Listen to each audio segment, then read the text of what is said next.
from your favourite sky.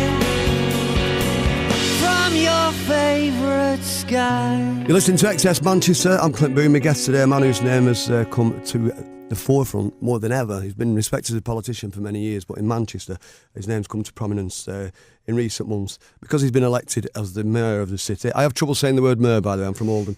But also, his amazing work since he came to power, if you like. His amazing work with homelessness issues and the way he helped the city and its people through the weeks, the months following the arena tragedy.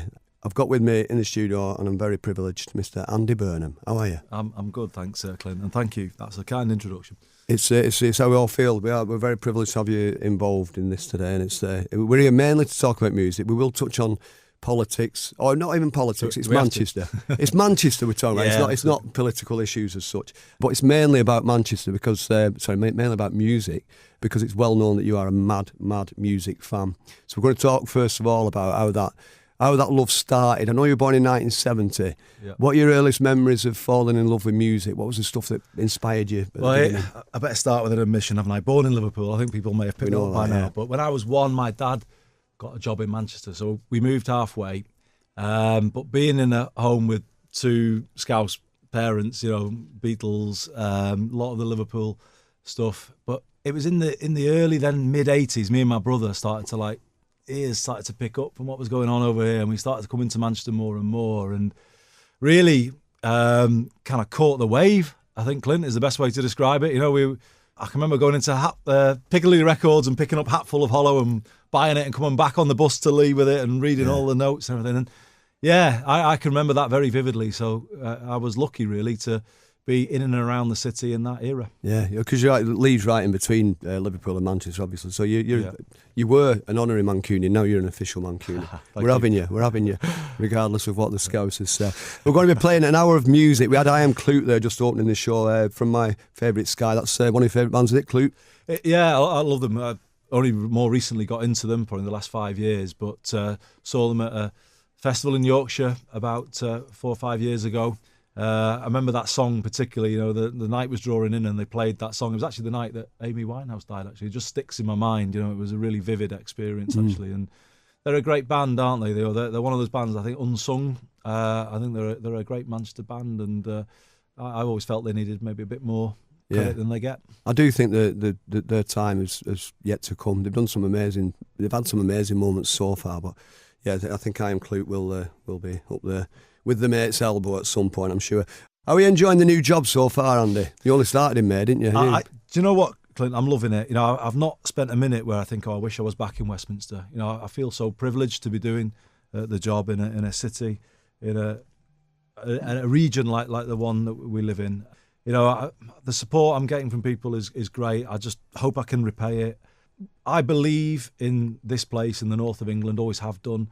I've long felt that the way the country's run isn't fair to the north, and in my own little way now I'm trying to do something about that and even things up and get our voice heard a bit more, really make sure that, never do we get decisions taken where people are just kind of riding roughshod over us, as we all know has happened in the past. Absolutely. I think that's why the city's embrace you, though, because you're a very rare thing. You're a politician who seems to be doing it for the right reasons, like the love of people, the love of the city that you represent.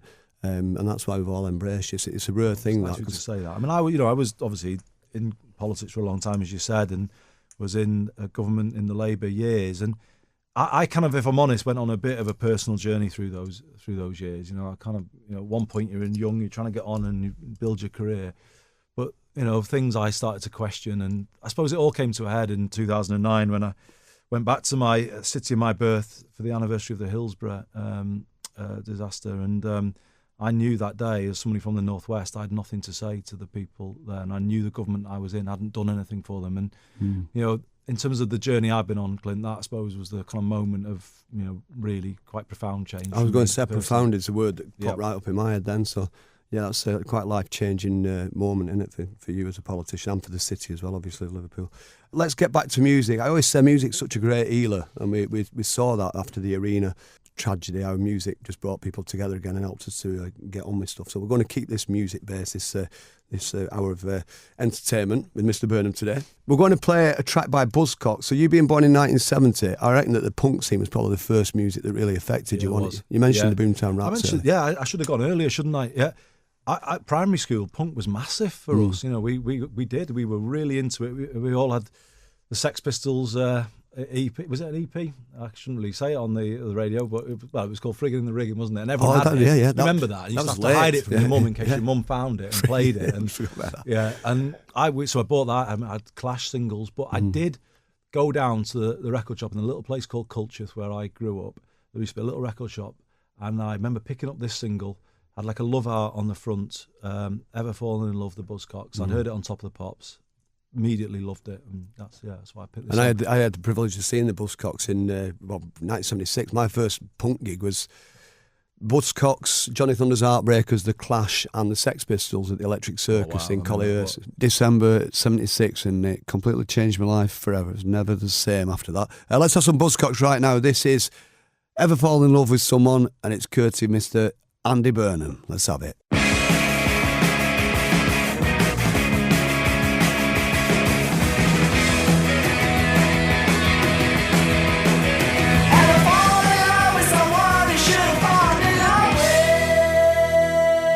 There you go, one of the best records ever made. Buzzcocks, Ever Fallen in Love, requested by my special guest today, Mr. Andy Burnham, Mayor of Manchester. Let's talk about a modern Manchester act that you do love, the Quartinas. You're a big fan of the Quartinas, aren't you, Andy? Oh, I am. Yeah. Jimmy's got me into them. You know, I've saw them at Heaton Park, and then again at the at Old Trafford in the summer. I think they're brilliant. I think they're underplayed really and underrated. Actually, I mean, the following they've got here shows how good they are. It's phenomenal, isn't it? It is phenomenal, and for me, they're the band of this generation that is most like the bands that we had in the 80s and 90s. So they're kind of that is galvanising people behind them, and create these events that are major events. I really, I think Liam writes brilliant songs. I think he's a fantastic lyricist as well, and they're a true Manchester band for me in every sense of the word. Brilliant. Let's have some Quartinas right now. Have you got a favourite Quartinas track? Do you want I'm gonna pick the song "Take Over the World" because beautiful. I'll just tell you a quick anecdote about it. When I was standing to be the leader of the Labour Party in 2015, I was listening to it on a train when I was travelling to an event, and the lyric came on. I'm only a paper boy from the Northwest, but I can scrub up well in my Sunday best. And I tweeted this, and it kind of got a bit of pickup at the time. I remember because I was a paper boy once. Did you do your paper out? Yeah, I did indeed. And it kind of fitted where I was at that time in my life. So I always I look back at that. It was in that 2015 moment. This song was kind of very much at the forefront of my life. It's a beautiful record. It's all proper goosebumps. It's "Take Over the World" by the Quartinas on XS Manchester.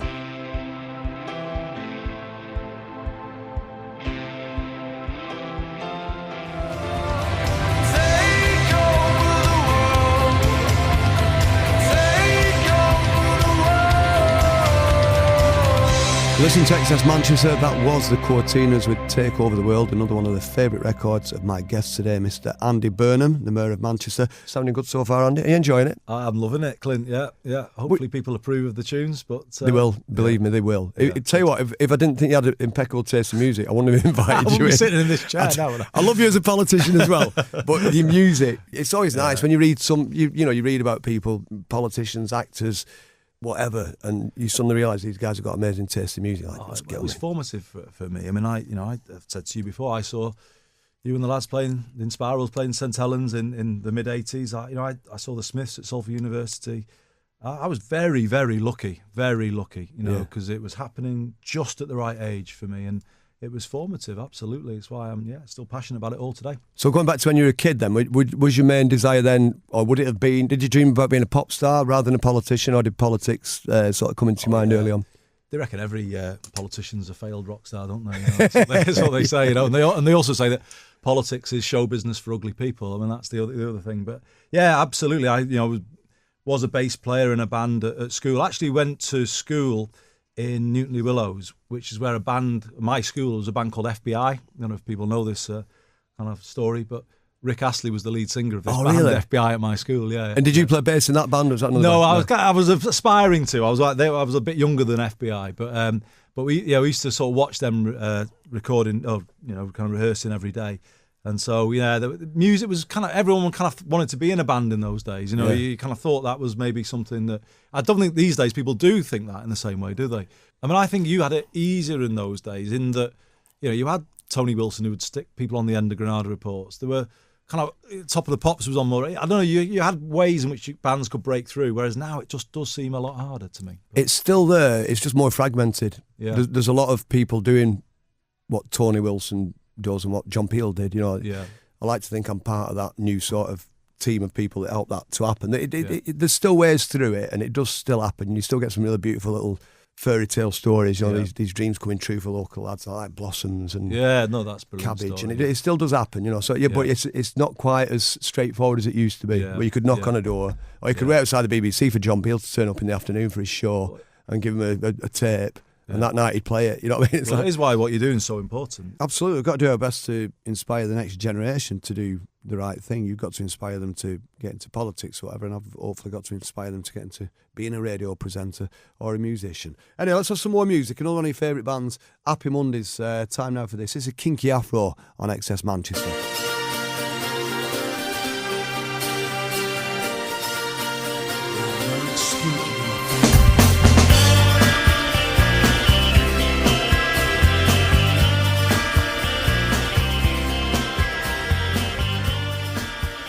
It's Happy Mondays, Kinky Afro. You're listening to XS Manchester. I'm Clint Boon, and my special guest today, the Mayor of Manchester, Mr. Andy Burnham.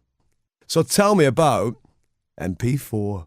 I know. Well, I wasn't one of the permanent members, but I did a couple of guest appearances for them. So I can knock out a tune on a guitar. I think there's some footage somewhere online of me playing Teenage Kicks alongside Fergal Sharkey, which is probably my proudest musical moment ever. I've played in the.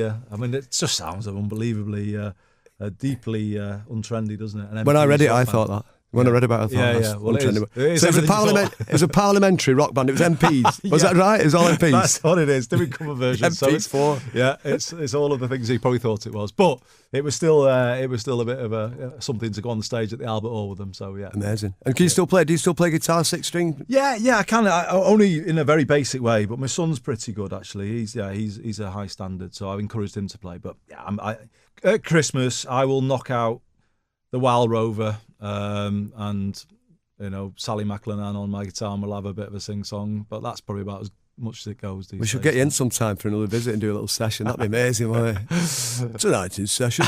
The Mayor of Manchester, Andy Burnham. I don't know why I did it in that voice. I was trying to be John Peel, wasn't I, probably. Who's your favourite band of all time, Andy? Oh, well, it's the Stone Roses. So for me, I was very much into the Smiths in the mid to late 80s. I had the Morrissey haircut and all of that. But then I was just getting through university, and I just remember first hearing "I Want to Be Adored." I'd got on John Peel, I think it was, and I was listening to it on my Walkman as we used to have in the old days, pedalling around Cambridge at university, and I just thought, hang on a minute, this is something different, and it brought everything together for me. There was a bit of Beatles there, and it was the kind of record I'd waited all my life to hear, I think, and I can remember it vividly. First hearing that first Stone Roses album, and I came back from university, and I was working at on Portland Street, at British Telecom on Portland Street. I think it's called One Manchester these days, that building. And I used to go down in my lunch hour to Piccadilly Records every day. That's how I used to spend my whole lunch hour. And those were the days where it wasn't just the albums; they had a little booth in the corner that was selling tickets for gigs. And I remember looking up and seeing Empress Ballroom, 12th of August, 1989. Bought the tickets there and then, 3 tickets for me and my brothers, and that for me, that night at Blackpool, I will never forget. That was the main experience I had in my life of being part of something that was happening, and it was really, but it being there at the start of it, I suppose, rather than being a kind of Johnny come lately. For me, that record and the Stone Roses, as I've gone on, they've never dated for me. The Smiths have kind of veered in and out at times. I've liked them, then I've not liked them, and then partly linked to what Morrissey kind of comes out of his mouth. But I've had a bit of that relationship with the Smiths. With the Stone Roses, it feels to me that they're just timeless and they're for every man. Whereas the Smiths, they always had a bit of a sense of, oh, if you're a bit, intelligent and university, you'll like the Smiths, and you use the Smiths to kind of separate yourselves from other people. Whereas the Stone Roses never had that feel to them. They were just for everybody. Yeah. And they kind of brought all comers together. And that's what I loved about them. Let's have a listen now. We'll play that tune that you mentioned. It's the Stone Roses, and it's I Want to Be Adored on XS Manchester.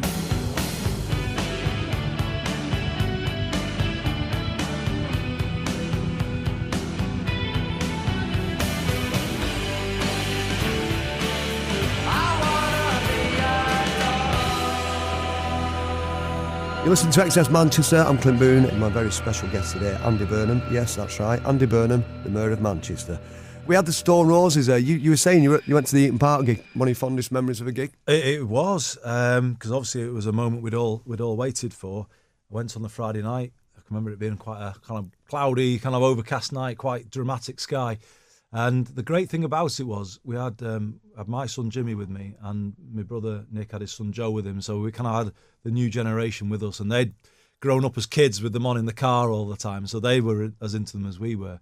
And I just remember it being quite a kind of magical night, really. You know, the whole crowd were just like, they came on to Adored, I think. That's right, they usually do, yeah. And for those of us with a bit of Scouse blood in us, I think Mersey Paradise featured highly up the list as well. Yeah, and all of the ones that, it was just, it was just a phenomenal night. And I remember the atmosphere being brilliant. The crowd was in such great form. Do you remember the Whole fireworks at them when it ended? And, Yeah. the gig ended and it was just euphoric, and then suddenly, Yeah. bang, and we just started crying. Me and my wife were just in Yeah. tears. It It was was so wonderful, beautiful. wasn't it? Yeah. Absolutely. And I had my kids, I took them as part of their education. I think that was true for a lot of us, Clint, of that generation. Yeah. It was a moment when we'd kind of we remembered how good it was in the day. We'd kind of talked endlessly to our kids about it. Yeah. And that moment came along just at the moment where our kids were old enough to go.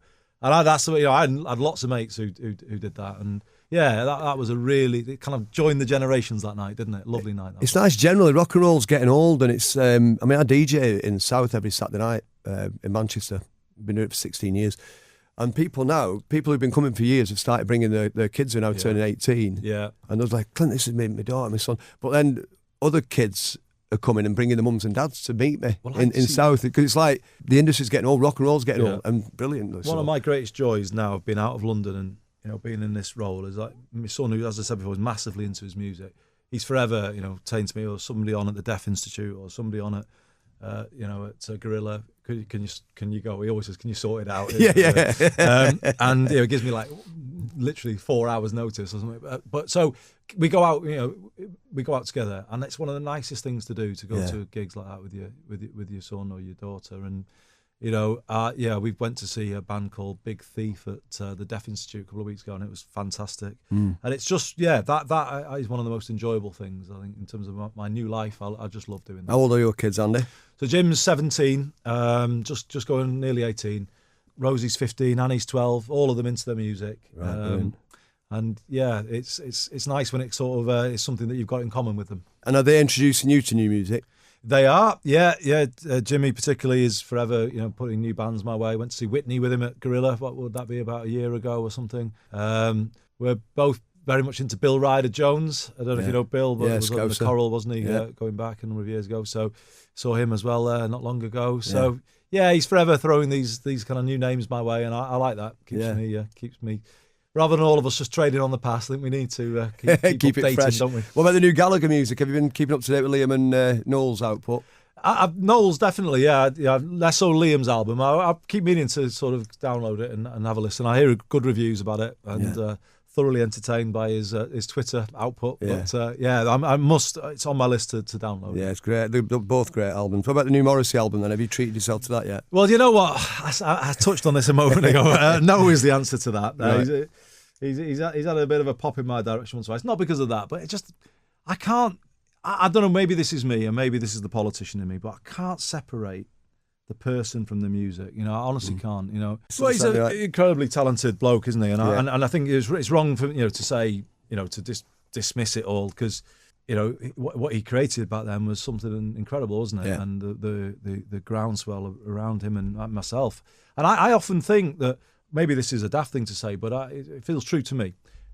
In that era, Morrissey, I think, made some of us aim higher than perhaps we would have done. He kind of had a thing where he was like lifting people out of. His whole message was about, lift up your head, aspire to bigger things. We should be better than this. And I don't know.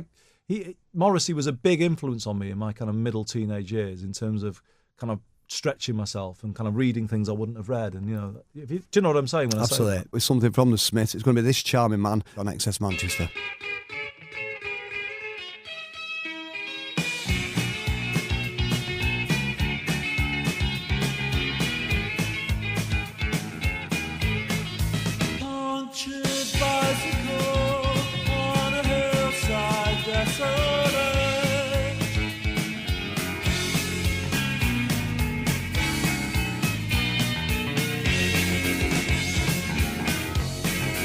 You're listening to XS Manchester. I'm Clint Boon. I'm very privileged and honoured today to be joined by Andy Burnham, Mayor of Manchester, to talk about music and about Manchester as well. One of the things you totally got stuck into after you became Mayor was dealing with, or trying to deal with, Manchester's homelessness issues. Was there a point when that suddenly hit you, like, hang on, this needs sorting out? Was there a moment when that happened? Yeah, absolutely, Clint. What I love about Manchester is the way that people just will not walk on by and ignore people huddled on the doorways or on the streets. And this was just growing during the mayoral campaign. I mean, I could see it myself. And the concern was building all the time. And I just decided that there's a kid I knew in Lee who'd been homeless as well. And I've been involved with him and was trying to help him get somewhere. I was patron of a charity. And it was kind of I've been thinking about these issues for a long time. And in the middle of the mayoral campaign, I just decided, right, there's a crisis unfolding before our eyes here. So I made the commitment that we were going to end rough sleeping by 2020. And at the time, I didn't necessarily have a worked out plan to do it. I just said, we're just going to have to do it. So it was one of those things where sometimes as a politician, you just kind of, you just know that you need to say something to kind of cut through and make a commitment that then is going to become a bit of a defining commitment. But I'm going to make sure it happens. We've got so much now going on. The groundswell is amazing because, as I say, this place has responded in the way that I hoped it would. And, so many people doing different things. I mean, I'm making this contribution for my own salary just to kind of show that it's got to be everybody in it together, and it's about hopefully showing that, society's got too unequal, hasn't it? I don't believe in that for some people to succeed in society, as we want them to do, that other people have to sleep in doorways. Yeah. And I don't think that anyone in Greater Manchester thinks that is how this place should run. Absolutely. We're all with you on that one. I wrote a song once, The Spirals, which I know you're familiar with, called Joe. And that was about an actual... an homeless chap that I knew in Ashton-under-Lyne back in the 80s, and I wrote about him, and I think we should play that now because In Spirals is on your list of music to It play certainly to. is. You said you wanted directing traffic. I didn't did you? say that. That's what the mayor does, right? I'm directing traffic, but no, maybe that was the wrong choice in my role. But because the traffic's not really moving very fast, is it, around Manchester? It's getting better now. I'll tell you, the last couple of years have been a pain, but once you came in, it seems to, just coincidentally. It's been but bad, no, I remember. Hey. I think I remember buying it in the day. It was one of your biggest hits, no, wasn't it? Yeah, it did all right. Let's have it now. This is In Spiral Carpets with Joe for Andy Burnham.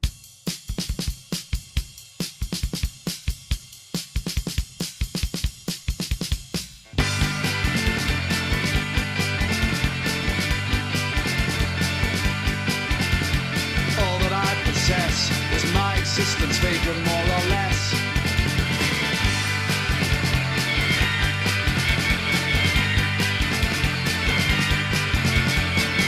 You're listening to XS Manchester. I'm Clint Boon, and my guest in the studio today, Andy Burnham, the Mayor of Manchester.